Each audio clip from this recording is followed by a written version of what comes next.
We guide you through how to withdraw money from PayPal directly to your credit card.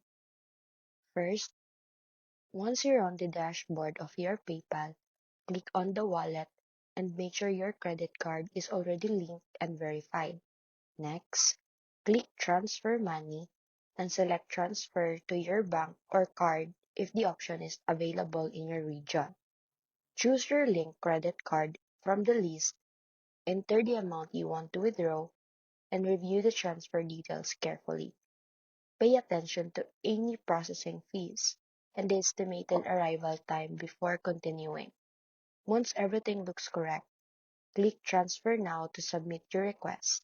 PayPal will process the withdrawal, and depending on your card issuer, the funds may arrive within a few minutes or take several business days. If you don't see the transfer option for your credit card, it may not be supported in your country, and you may need to transfer the funds to link a bank account instead.